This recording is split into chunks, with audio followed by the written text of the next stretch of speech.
12కి bill వస్తుందంటే 11 గంటలకి press meet పెడుతున్నాడు. ఇది సైకోయిజం అంటారు.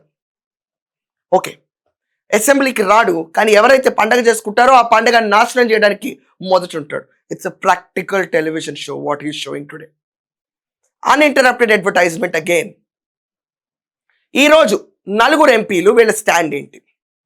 వీళ్ళు వ్యతిరేకించరు అమరావతిని, ఎట్ ద సేమ్ టైం ఆమోదించరు. సైలెంట్గా ఉండటమే వీళ్ళకున్న నైజం. 3 రాజధానులే ముద్దని ఇప్పటికీ అదే స్టాండ్లో ఉంటారంట వీళ్ళు. ఎందుకంటే దాంట్లో ఒకటి అమరావతి ఉంది కదా, మేము అమరావతికి సై అన్నాం కదా అని చెప్పి వాళ్ళ స్టాండ్ క్లియర్గా ఉంది. సో సైలెంట్గా ఉంటాం, ఎక్కడా దీనికి ఎస్ చెప్పరు, నో చెప్పరు, సైలెంట్గా ఉంటారు. కానీ ఈ రోజు నుంచి నా అసెస్మెంట్ ప్రకారం, to what I have seen and understood YCP, అల్లకల్లోలం మొదలవుతుంది రాష్ట్రంలో. మీరు పండుగలు జరుపుకుంటున్నారా? మీకు ఏకైక రాజధాని అమరావతి అని ప్రూవ్ అయిందా? ఆ రాజధాని గురించి మాట్లాడింది చంద్రబాబు నాయుడు.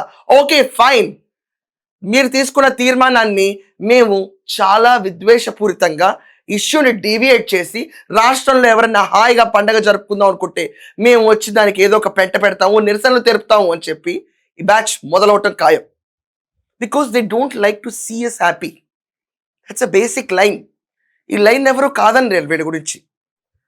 వీళ్ళ ఎంపీల స్టాండ్ ఇది.